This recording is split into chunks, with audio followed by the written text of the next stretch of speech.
Estamos hoy aquí en el Foro Arbo, en un panel que se pregunta por la relación arte y empresa. Pero mencionar dos cosas que creemos importantes. Primero, llegamos a este panel fruto de una semana de recorrido por el país, yo le digo gira de conciertos.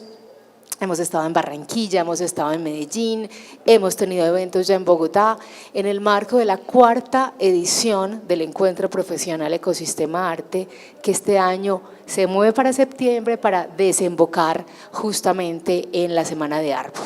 Y el segundo elemento importante también que es valioso mencionar es que estamos además dando cumplimiento a una de las fases más importantes del programa Bogotá, un ecosistema para crear y crecer, acompañado, apoyado por la alcaldía de la ciudad.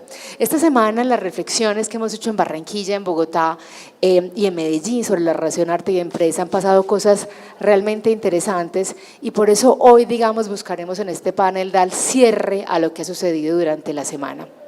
Tengo el placer hoy de introducirme, juro que no me he colado como moderadora. Soy Paula Trujillo, directora de Estrategia de Conexiones Creativas, pero me acompañan 3 invitados maravillosos. Comienzo, por supuesto, a mi lado. Gloria Moure es una de las curadoras, editoras, historiadoras del arte más representativas de España, instalada en Barcelona. Nos contaba cosas maravillosas de Espai Poblenou, del que ahorita seguramente le preguntaremos algo, así que gracias y bienvenida. También nos acompaña Francisco García Iglesias, ya algunos le han escuchado en esta gira por el país. Francisco es urbanista, arquitecto, director de planeación de la ciudad de Miami y ha estado particularmente involucrado en el proceso del distrito creativo de Wynwood, así que Francisco, gracias, bienvenido y tiene seguramente mucho que contarnos de cómo el sector privado se la ha jugado por un territorio en particular como es Wynwood y por supuesto Miami. Y además a mi derecha, porque era fundamental la visión desde Colombia, nos acompaña Conrado Uribe. Conrado es curador independiente, fue curador del Museo de Antioquia muchos años, director del Festival Loop en Barcelona, curador de Talking Galleries y ha participado en múltiples proyectos, incluyendo Arte Cámara en Bogotá. Conrado, bienvenido. Quisiera comenzar de la siguiente forma, para quienes no han estado, digamos, en este recorrido de Ecosistema Arte. Conrado, de manera un poquito punzante, ha iniciado todas las actividades que se han hecho en el país, intentando en 4 o 5 frases invitar a la reflexión sobre el estado de la cuestión del ecosistema de las artes visuales y plásticas a nivel internacional.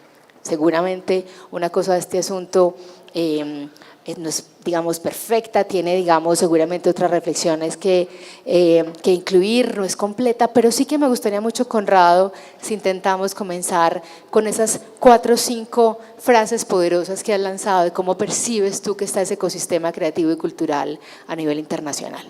Muy bien, gracias. Seguramente hacer un diagnóstico del ecosistema a nivel global va a ser inexacto e imperfecto, pero creo que vale la pena atreverse a decir algunas cuantas ideas con respecto a eso. Hay una película hollywoodesca que yo no he visto porque no me atrevo a verla, no quiero verla, que se llama Fast and Furious, Rápido y Furioso. Sin embargo, el título es interesante para dar cuenta de un aceleramiento en la producción, en la movilidad, en el consumo, que no solamente vivimos para el campo, para el territorio de las artes visuales y plásticas, sino en general. ¿Cómo nos posicionamos frente a esa condición que nos atrevemos a llamar desde aquí como de rápido y furioso? ¿Cómo se posicionan ustedes frente a eso? 2, una complejización, atomización de todo el ecosistema, de todo el campo. Piensen los que son de Bogotá solamente en lo que pasa en Bogotá. Acabamos de llegar del recorrido en el barrio San Felipe, un barrio en el que nos daban en el mapa 45 espacios, solo en un barrio, Gloria, no sé si has podido visitarlo, solo en un barrio de Bogotá, entre varios, hay más de 45 proyectos artísticos entre galerías, estudios de artistas, etc. Esto habla de una complejización, de una atomización que nos llevan al tercer punto que propongo, y es la imposibilidad de conocer de manera completa, de abarcar como profesionales lo que está sucediendo. A duras penas podemos controlar, podemos comprender, entender algo, unas parcelas muy puntuales de ese territorio, de ese campo, de ese ecosistema. El cuarto punto es la presencia, irrupción del mercado. Para el caso colombiano, Gloria y Francisco, hay que decir que una plataforma como Arbo ha sido muy importante en la irrupción y presencia del mercado como un agente nuevo, poderoso, movilizador y regulador. Como para el primer caso, para el de Fast and Furious, cómo nos posicionamos frente al mercado. Hay un artista a quien admiramos muchísimo, que ha trabajado también con Gloria, que es Anthony Muntadas, y él dice: la sartén hay que tenerla por el mango. O sea, el mango, el mercado, más bien, digámoslo de esta manera, creemos que es muy importante, pero ojo, cuidado en que se convierta en el árbitro y en el regulador de unas situaciones de valor, no valor económico, de valor simbólico. Muntadas dice con esta figura: hay que tener la sartén por el mango. ¿Cómo también nos relacionamos con esa situación de mercado? Y la última, que es una realidad global que nos compete a todos, es todo el tema de la crisis. Ya no hablemos de cambio climático, sino de la crisis ecológica. Un proyecto como Ecosistema Arte toma prestado un concepto que viene de disciplinas como la biología y la ecología, porque lo que busca es plantear una pregunta de tipo ética con respecto a la manera en la que cada uno de ustedes, de nosotros, nos posicionamos en ese ecosistema. ¿Qué podemos hacer para que ese ecosistema sea más sostenible? Y en esa pregunta, digamos, de cómo lograr un ecosistema más sostenible, la pregunta, por supuesto, este año y de este panel en particular es: ¿y el sector privado? ¿Qué esperamos? ¿Qué rol esperamos que juegue? Durante esta semana se han evocado 4 frases que me gustaría utilizarlas para que comience esta conversación que, por supuesto, admite todos los debates, mi querida Gloria. Voy a citarlas para que todos nos sintonicemos, y a partir de esas frases les invitaré a Francisco, a Gloria y a Conrado que reaccionen y que aprovechemos de esa manera estos minutos para que sea esta una conversación nutritiva. Frase número 1, esta frase es de la poeta Ezra Pound, que dice: si un cliente le compra a un artista, el cliente se hace igual al artista. Él está construyendo arte en el mundo, él crea. Frase 2, Carles Guerra, director de la Fundación Tapias, artista, curador, la pronuncia de hecho en Ecosistema Arte el año pasado. Carles dice: ¿qué es un artista sino un tipo de empresario cuyo capital más importante es su libertad? Frase número 3, la pronuncia de David Escobar, director de la Caja de Compensación Confama, una de las entidades que más está jugándosela desde lo privado por el sector creativo y cultural. En uno de los artículos que él publica periódicamente en el periódico El Colombiano, se hace la siguiente pregunta: ¿cómo podemos poner la cultura, la música, la pintura, el cine, los libros, el teatro y otros en los presupuestos de las empresas?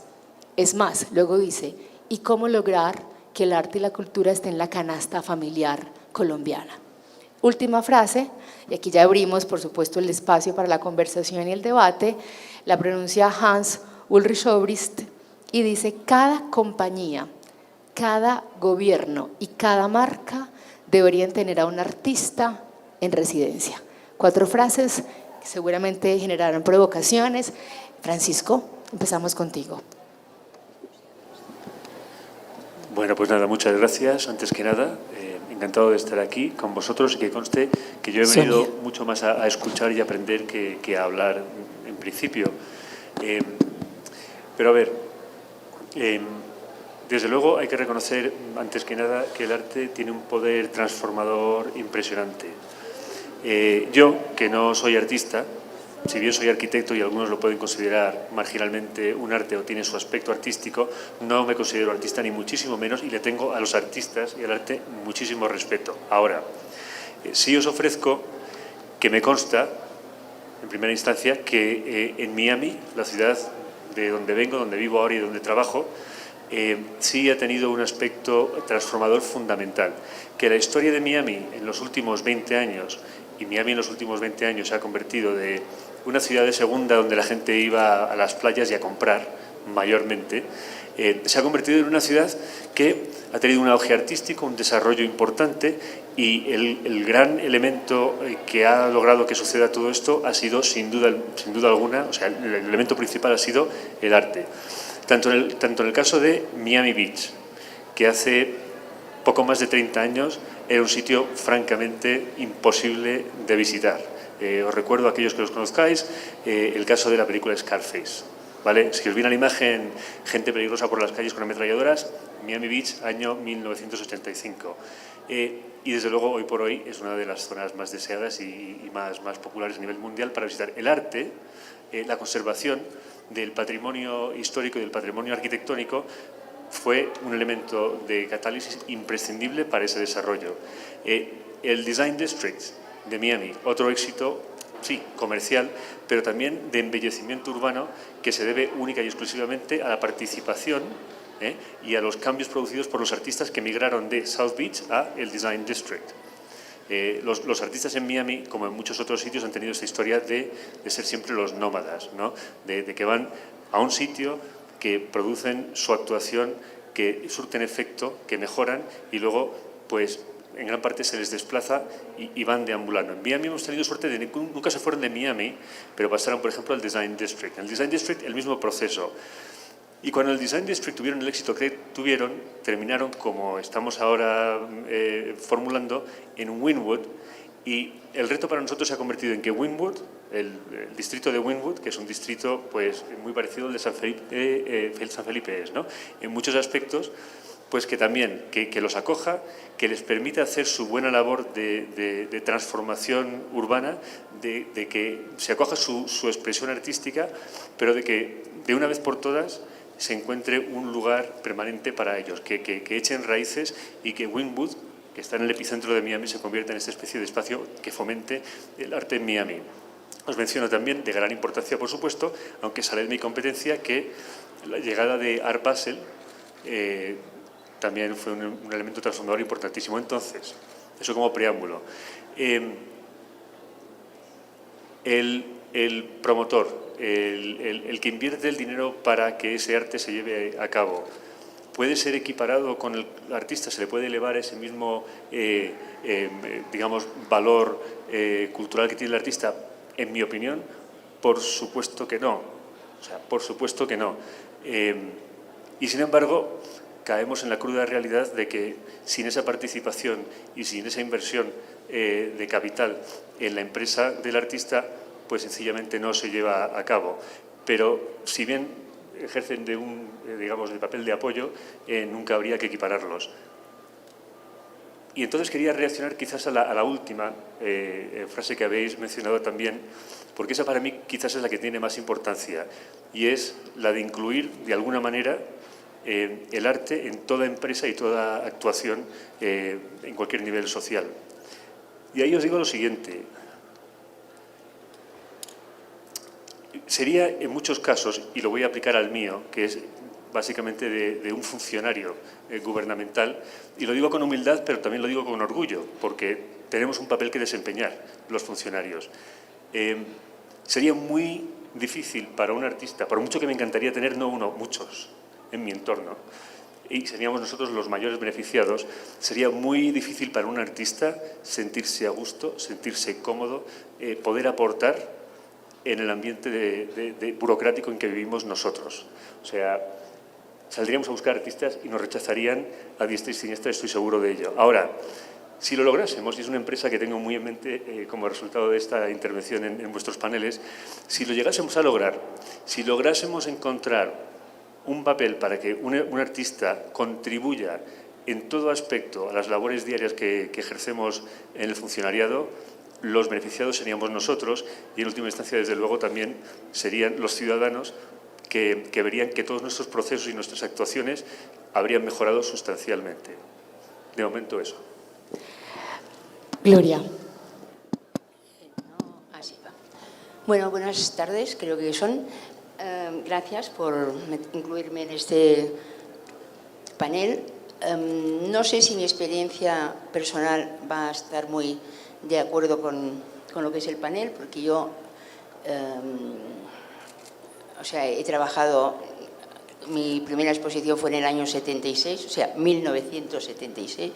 Quiero decir, llevo una larga experiencia detrás. Empecé como freelance, fui directora de una fundación que creamos en Barcelona con un grupo de coleccionistas y empresarios amigos, y luego fui nombrada directora del Museo de Santiago de Compostela para ponerlo en marcha. Después de mis experiencias en la privada, en lo público, decidí que volvía a ser freelance, porque yo, si hay algo que unifica mi trayectoria, es haber trabajado codo a codo con los artistas. Y haber asumido también, y creo que fue muy importante la decisión de asumirlo, el riesgo y la falta, digamos, de protección de un trabajo fijo que te permite, digamos, tener un sueldo a final de mes, pero que te recorta las alas en tanto en cuanto a libertad de pensamiento.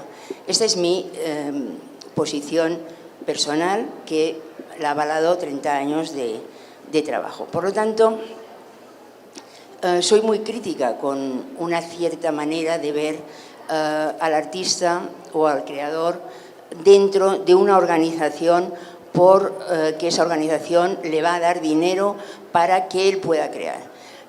Creo que esto es algo que no funciona, o sea, no hay, digamos, no es una simbiosis que se pueda ni pensar, porque lo que define a un artista es algo que Guerra lo ha nombrado. No me horroriza la palabra empresario, pero sí es cierto que su gran capital es la libertad.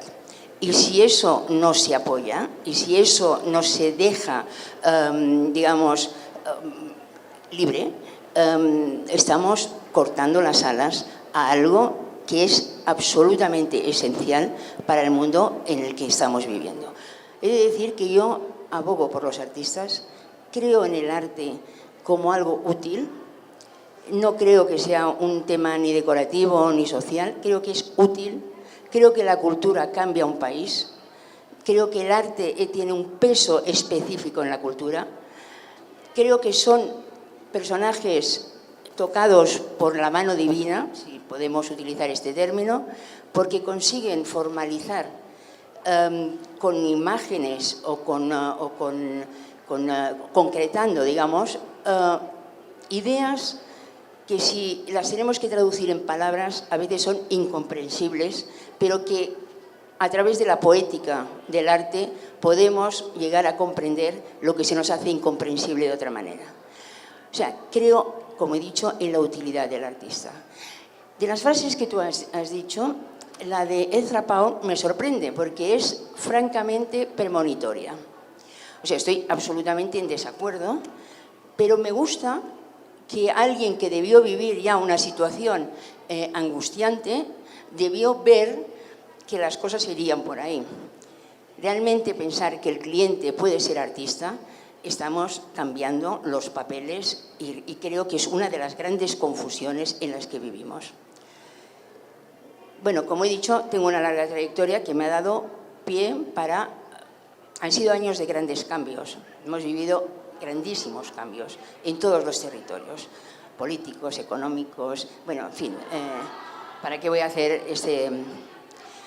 Pero estamos en un momento muy complicado, donde todo está mezclado.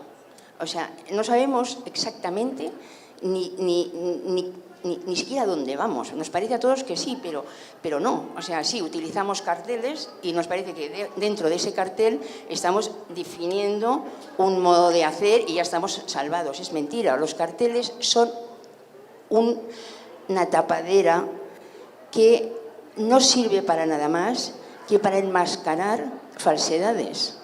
O sea, nosotros somos individuos y como individuos tenemos que movernos.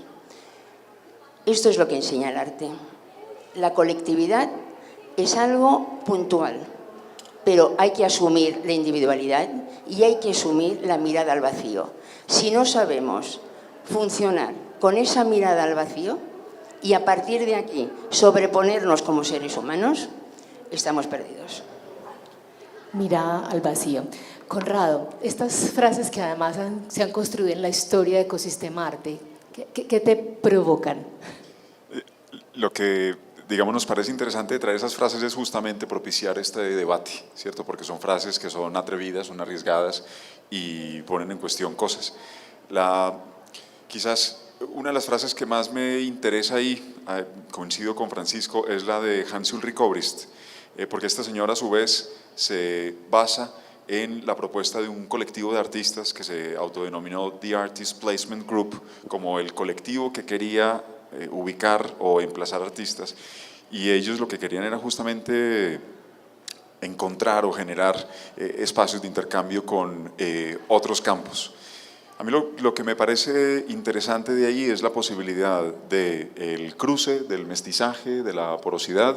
Creo que, como bien dice Gloria, y es algo en lo que insistimos también mucho nosotros, la condición libertaria, que se entienda bien, de la producción artística hay que mantenerla.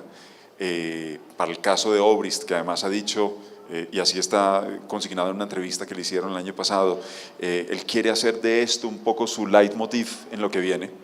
Ya veremos a dónde llega, ¿no? Pero eso es lo que ha comentado.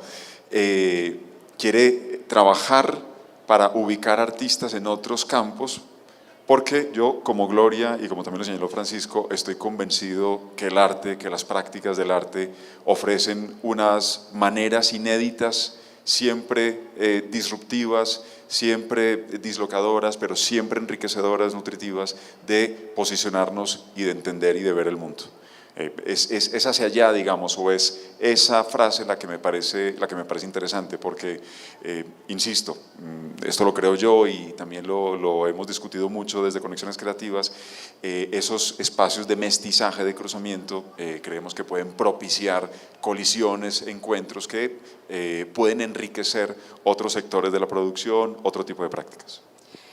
Porosidad, mestizaje, encuentro. Esta semana en Ecosistema Arte hemos podido estar cerca de empresas como Tecnoglass en Barranquilla, como la Fundación Pintuco en Medellín y como tantas otras que, digamos, empiezan a permitir esas conversaciones. Me gustaría muchísimo invitar en este momento a Gloria, Francisco y a Conrado, y creo que empezaré por ti, Conrado, a que quizás evoquemos algún referente, algún ejemplo interesante que nos muestre esa relación arte y empresa de una manera nutritiva. Quizás el caso Coltejer con las bienales, quizás el caso Sura, quizás en el caso de Francisco, los Goldman y cómo se han comprometido con el desarrollo del distrito creativo de Wynwood. Y seguramente en el caso de Gloria le invitaremos a ir un poquitín más atrás con el caso de la Fundación Miró, pero también a ser aguda y crítica y decir, hoy en un momento geopolítico distinto que está viviendo España y Europa, ¿qué está pasando? Porque lo que sí nos interesa en el avance de este panel es encontrar cómo generar territorios de conversación donde el creador esté en el centro, pero que la empresa sí que sume a este ecosistema creativo y cultural. Pues voy a contar una anécdota y a lo mejor esto puede motivar también la experiencia que ha tenido Gloria, que tuvo Gloria con la Fundación SPY Poplanou. En el 2007 en Medellín estábamos trabajando en un proyecto que se llama el Encuentro Internacional de Medellín. Este proyecto nació cuando yo era el curador de este museo y lo que buscaba era generar una serie de activaciones en la ciudad. Vale. Uno de los proyectos de un artista japonés, Tatsu Nishi, artista que además se va cambiando el nombre constantemente porque él dice, en Occidente no saben, no entienden cómo me llamo, luego les da lo mismo que yo me llame Tatsu, Tatsuro, Tasro, entonces en cada proyecto se cambia el nombre. La propuesta de este artista era una propuesta además similar a una que hizo en el 2005 en Basel, emplazar un apartamento pequeño, como típico de clase media colombiana, en la fachada de una iglesia patrimonial en Medellín, de manera que los espectadores pudieran subir hasta este apartamento y lo que se encontraban era la cruz en la que terminaba la fachada de la iglesia puesta como el centro de una mesa. Eso suena muy bien, fácil, no, todo lo contrario, un proyecto supremamente difícil. Primero porque hay que superar, hay que hacer una pedagogía profunda en la iglesia ¿cierto? ¿Cómo le explicas tú aquí somos muy católicos, Gloria todavía, y Francisco, no sé si se han dado cuenta, ¿cómo le explicas tú al obispo de la ciudad que, primero, que no vas a afectar el patrimonio? ¿Cómo lo convences de que no hay una intención cuestionadora, aunque la hay, evidentemente? ¿Cómo lo convences de que esa cruz puesta como un centro de mesa en el contexto de un apartamento colombiano de clase media no va a afectar o no va a alterar la imagen de la curia, la iglesia en Medellín? ¿Cómo convencer al municipio de que todas las condiciones están dadas para que las personas puedan subir a 35 metros de altura con unas condiciones mínimas de seguridad? ¿Y cómo consigues o haces las gestiones para realizar un proyecto de este tipo, ¿no? Primero, gestiones más de tipo simbólica con la iglesia, que costaron muchísimo, nos retrasaron incluso la apertura del proyecto durante 3 meses, porque nos pararon la construcción del proyecto. 2, gestiones con la alcaldía, evidentemente, por todos los permisos que esto tiene que tener, los respaldos, etcétera.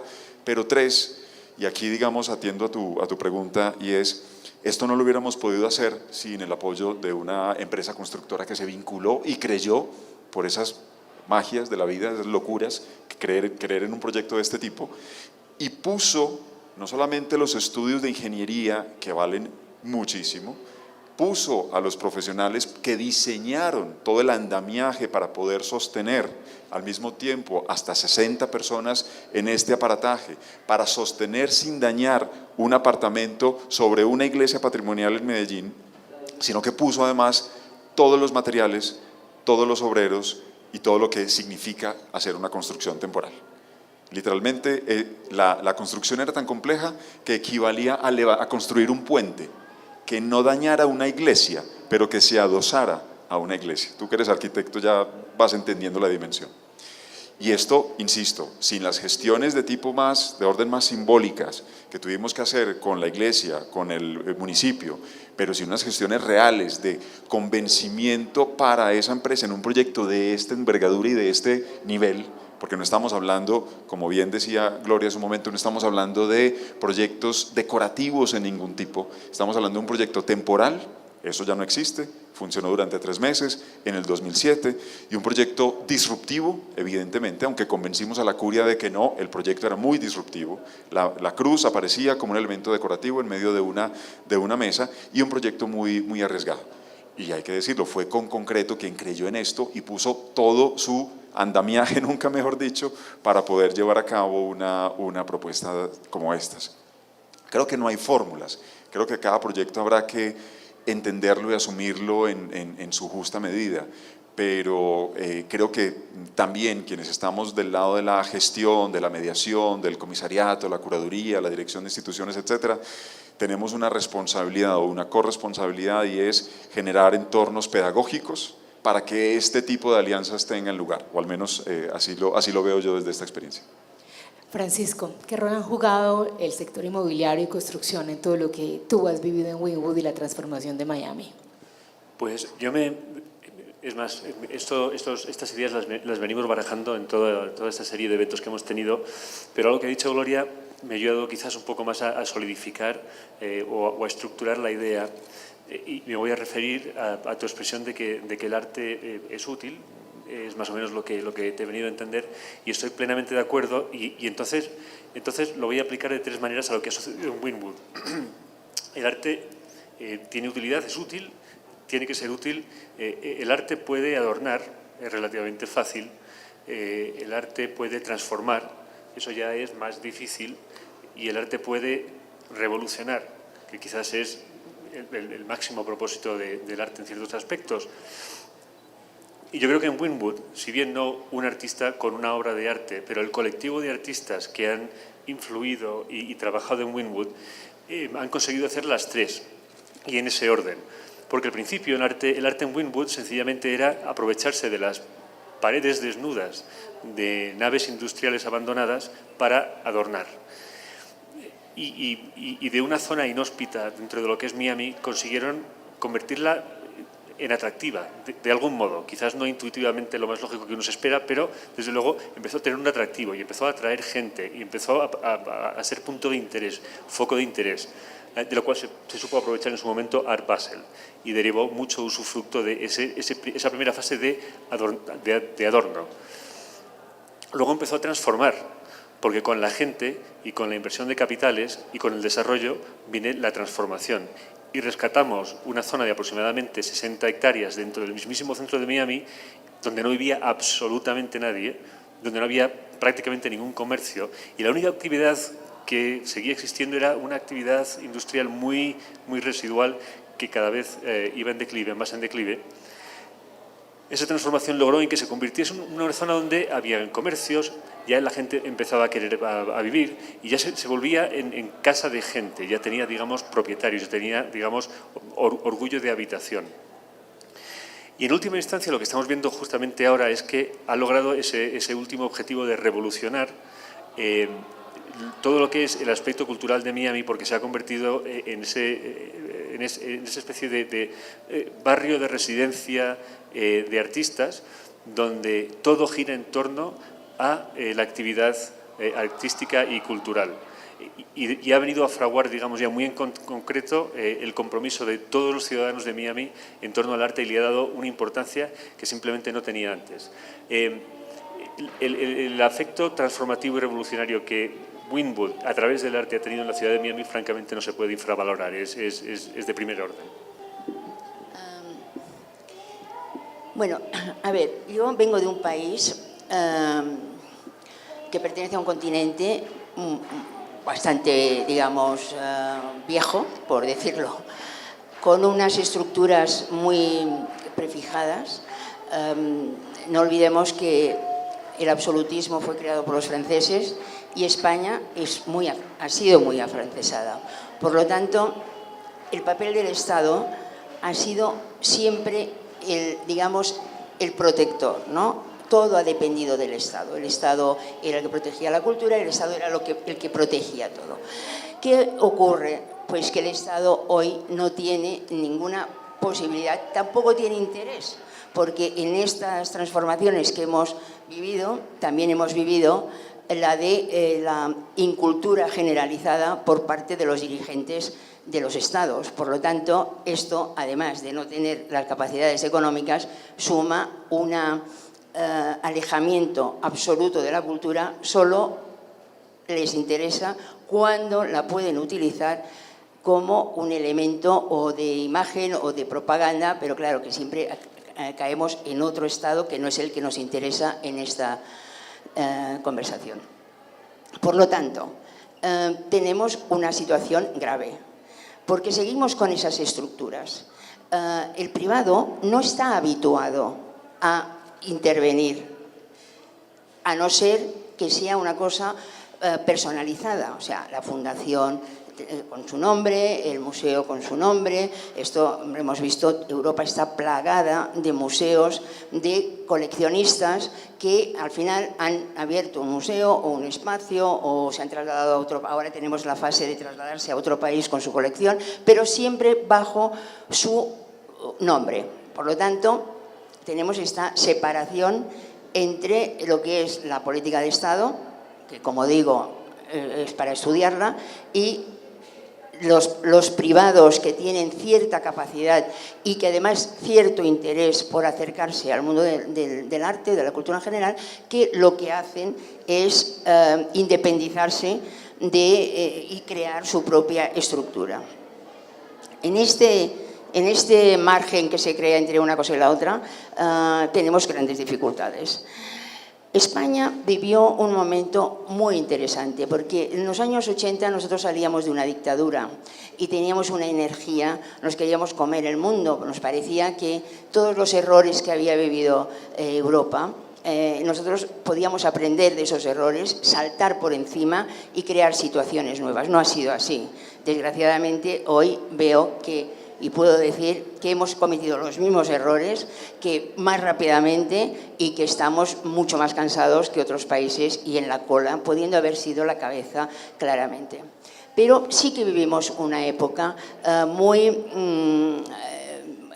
magnífica, ¿no? O sea, los años 80 e incluso los 90 fueron años de voluntad creativa. O sea, éramos todos una generación que veníamos cargados de ideología, porque veníamos, como digo, viviendo y educados bajo una dictadura paternalista, pero una dictadura. Y claro, teníamos una ideología muy liberal, por otro lado, porque lo que pretendíamos era construir, ¿no? O sea, no era tanto pertenecer a un partido ni pertenecer a unas siglas, sino era la voluntad de construir una España diversa, donde la cultura, que había sido lo más machacado por la dictadura anterior, pudiera ser el arma realmente de ese cambio, ¿no? De esa transformación. Bueno, la situación de hoy ya la vemos, ¿no? O sea, no hemos tenido grandes éxitos al respecto. Yo creo contigo, estoy totalmente de acuerdo en que el arte tiene un poder transformador absoluto. Por supuesto es revolucionario, pero en el sentido de lo que es la palabra revolución, o sea, es cambiar, ¿no? O sea, el hecho del cambio ha sido muy utilizado. También parece que soy muy pesimista, ¿no?, con el momento actual, pero es que lo soy. O sea, es lo que ha podido ser y cómo lo que ha podido ser se ha transformado en lo que es, ¿no?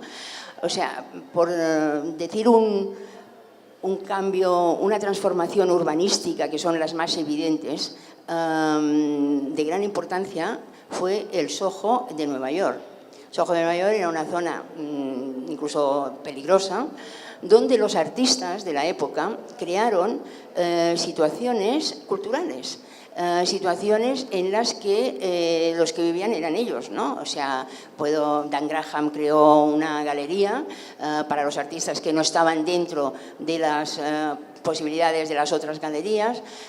Mataclar fue un elemento absolutamente revolucionario porque creó desde su propia galería también a su restaurante, donde dio paso y donde dio pie a que otros artistas fueran desde cocineros hasta expusieran, o sus habilidades técnicas, como plomero podía ser Richard Serra, también fueran útiles, ¿no? Esa visión de utilidad del arte, no solamente, o sea, que al final tiene una trascendencia, ¿no?, pero que, como digo, hay la parte formal que para un artista es vital. Consiguieron transformar el Soho. De tal manera que hoy se ha convertido en, bueno, vemos en lo que se ha convertido, ¿no? Pero lo consiguieron transformar. Y hubo una época en que el Soho fue un lugar de encuentro y realmente se convirtió en un punto de transformación cultural en Nueva York. Todo esto ha tenido con el tiempo desviaciones tremendas, ¿no? O sea, los alcaldes europeos, bueno, en España ha sido un auténtico desastre, descubrieron o quisieron descubrir que crear un museo en zonas socialmente conflictivas debía ser una transformación. Hemos visto que no ha sido así, que sí, se han creado en algunos casos como un objeto aislado, pero las transformaciones sociales son mucho más complicadas que meter un edificio hecho por un arquitecto conocido en un lugar conflictivo. Gloria, al instante me hiciste pensar en Jordi Évole y su programa de Salvados, cuando éramos ricos y cuando éramos cultos, que hace justamente una mirada crítica a lo que ha pasado en España en los últimos años. Cumpliendo el tiempo, vamos a la última pregunta de este panel. Empezamos primero con Conrado, que nos puso un estado de la cuestión de este ecosistema. Luego invitamos a los panelistas a reflexionar sobre 4 frases para evocar el tema de la porosidad, de lo mestizo, de las conversaciones entre el sector privado y el sector creativo. Luego trajimos a colación casos con la mirada de Miami, con la mirada de España, con la mirada de Colombia, de cómo el sector privado y el sector creativo pueden conversar. Y me gustaría terminar, por supuesto, invitando a los 3 panelistas a mencionar Evidentemente no hay fórmulas, pero ¿cómo podríamos tejer una relación interesante entre el sector privado y los creativos, que pasemos, como decía Gloria en las previas a esta conversación, de la ideología al ponerse las botas y al comprometerse para que logremos efectivamente estimular este ecosistema? Igor Santi, un invitado italiano que tuvimos esta semana, decía Fondazione Prada, pero Fondazione Louis Vuitton, pero ¿cómo superar el territorio del branding o del aparente mecenazgo o filantropía a una relación más nutritiva, más profunda, más ecosistémica? Conrado. Sí, yo creo que no hay fórmulas. A propósito de la idea de mestizaje, hablando con un colega a quien pueden visitar aquí, Eduardo Brandado de la Galería de Vermelio, Edu nos hacía caer en cuenta cómo en Latinoamérica el término, la palabra mestizo está mal vista, tiene toda una condición peyorativa, pero que en cambio en Brasil, y van a ver ahí una obra de Jonatas de Andrade que justamente alude a eso, en Brasil la palabra, el término mestizo tiene otra connotación, mucho más positiva. ¿Cómo podemos generar esos momentos, procesos de mestizaje? Siguiendo la metáfora que hemos planteado, yo creo que no hay fórmulas, insisto, no hay modelos, pero creo que hay que trabajar por generar entornos pedagógicos y educativos. Hay una pregunta transversal que nos hacemos con todo este proyecto y es cómo generar una mejor cultura artística entre los empresarios. ¿Qué hay que hacer? Creemos que eso es importante justamente para propiciar mejores, mayores producciones artísticas, más arriesgadas, etcétera. Es importante. ¿Cómo? Acercándolos, sensibilizándolos, familiarizándolos, etcétera. Hay casos, estoy cercano a uno de ellos, Sura, justamente, que es una empresa que ha pasado del coleccionar al comisionar, al trabajar en proyectos realmente arriesgados que ya ni siquiera les van a dejar obra dentro de su colección. Puede que sí, pero no es una condición. O que no les van a dejar obra decorando a sus edificios. Ustedes saben que Sura, y para quienes no lo sepan, es una empresa muy poderosa en este país, en Latinoamérica, tiene una colección empresarial de más de 1000 obras de arte, sobre todo latinoamericano, que no es despreciable. En los últimos años también han estado comisionando piezas, pero además recientemente se están metiendo en proyectos que son realmente arriesgados.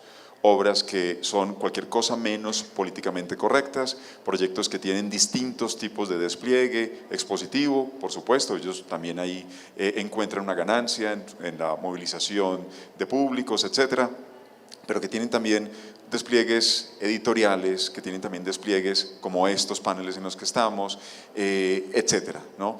Y además coproduciendo obras con las que no se van a quedar, a diferencia de las comisiones. Insistiría en la pedagogía, insistiría en todo lo que podamos hacer para familiarizar a esos otros entornos con las producciones artísticas. Yo creo que el arte, para insistir en algo que dijeron Francisco y Gloria, o Gloria y Francisco en cualquier orden, el arte tiene la capacidad profunda de movilizar la empatía en nosotros, de abrazar, como decía un colega artista, la complejidad. Si somos capaces de ser seres empáticos, nos posicionamos en el mundo de otra manera. Si podemos hacer que el arte genere fomente esos entornos de empatía también en otros que no están tan cercanos o tan familiarizados con este sector de las artes, creo que podemos encontrar, para cerrar, esos puntos o momentos de cruce, esos momentos de mestizaje. Francisco, quisiera escucharte, pero por supuesto la pregunta la hago estimulada por la visita que hicimos hace minutos juntos a San Felipe, donde un hombre como Alejandro Castaño, un empresario, se convierte en un dinamizador de lo que podría ser ese distrito de las artes en Bogotá. ¿Qué se te ocurre, digamos, como una manera de avanzar en esa pedagogía a la que habla Conrado? Pues mira, lo voy a contestar de esta manera. Es cierto, está claro que no hay fórmula para el éxito. ¿vale? Y eso es lo difícil, ¿no? Si lo hubiese, pues todo sería un éxito y estaríamos todos mucho mejor. No he dicho nada, muy complicado. Lo que sí hay es una fórmula rotunda para el fracaso, ¿vale? Y el fracaso consiste en cerrar los ojos, aferrarte a ideas ya trilladas y no arriesgarte a innovar, que en última instancia es lo que hace el artista, y por eso es una parte tan fundamental de toda esta agencia de cambio. Yo lo único que puedo decir y lo único que yo creo que nos orienta en nuestra intervención como urbanistas, bien sea en Miami o en otros sitios donde he trabajado, es que hay que ir siempre con los ojos muy abiertos, que hay que ir siempre dispuestos a aprender y empaparnos del entorno que nos rodea, de intentar entenderlo en la manera más detallada posible e identificar las oportunidades que se van presentando, porque si te abres de ojos y empiezas a tantear y escuchar y hablar con todo el mundo, con todos los participantes, enseguida empiezan a surgir ideas, bien sea porque alguien pide algo, bien sea porque alguien se queja de algo, bien sea porque ves latentemente que hay necesidades. Y entonces nos toca a nosotros, el gran nosotros, el conjunto entero de lo que es la ciudad, pero yo creo que en particular a los urbanistas, descifrar cuál es la actuación propia para mejorar lo que se presenta en estos momentos. En el caso de San Felipe ya ha ocurrido, ya se ha dado ese primer paso, yo creo que muy ambicioso, pero también muy visionario, sobre qué pudiese ser este vecindario, cuál pudiese ser la transformación. Y ya hay una prueba de concepto que tiene un éxito monumental. O sea, haber estado ahí hoy ha sido sencillamente un verdadero placer, no lo puedo decir de otra manera. Y entonces falta un poco eso, falta un poco que todo el mundo se empiece a dar cuenta de que esto se puede propagar, de que se puede duplicar, de que se puede repetir una y otra vez, idealmente con el apoyo de todas las agencias que existen en una ciudad para lograr el resultado posible. Pues eso, la fórmula vendría siendo sin garantías de éxito nunca, abrir los ojos, empaparse de las realidades del lugar y empezar, digamos, a rechazar el status quo y plantearse maneras de llegar a esa mejora. Y luego nada, trabajo y más trabajo. Gloria, contigo cerramos. De la ideología a la implicación. Bueno, yo creo que hay que, o sea, fórmulas, como dices bien, no existen, porque si no ya no estaríamos aquí discutiendo el tema. Pero bueno, yo parto de una visión que es que el empresario siempre quiere sacar algo, imagen, valor económico, etcétera, de su aportación económica al evento, ¿no? Esto yo creo que no hay que perderlo de vista. Pensar que hay alguien que da el dinero para nada puede pasar, pero no es lo habitual. Creo que el trabajo está por el lado de las instituciones y creo que esto es un trabajo personalizado de la institución. Y me voy a centrar en dos casos de mi ciudad, Barcelona, que son diversos, pero que han trabajado con las empresas, ¿no? Uno es la Fundación Tapies. Ha tenido problemas económicos porque estaba financiada básicamente por la familia Tapies, Tapies muere, en fin, etcétera. No voy a entrar en esto, pero se ha quedado con un problema económico muy grande, ¿no? Y tiene que trabajar con aquello que le es pagado por otros. Su trayectoria está siendo la de acoger proyectos que otros quieren hacer y que no tienen el lugar para hacerlo y que eligen la fundación o han llegado al acuerdo de que sea la fundación la sede donde ese acto, esa exposición o evento cultural se realice. Por lo tanto, es una suma de propuestas diversas, financiadas sí, pero donde el perfil de la entidad desaparece. Otro ejemplo que yo creo que ha sido un ejemplo muy importante ha sido la Fundación Miró.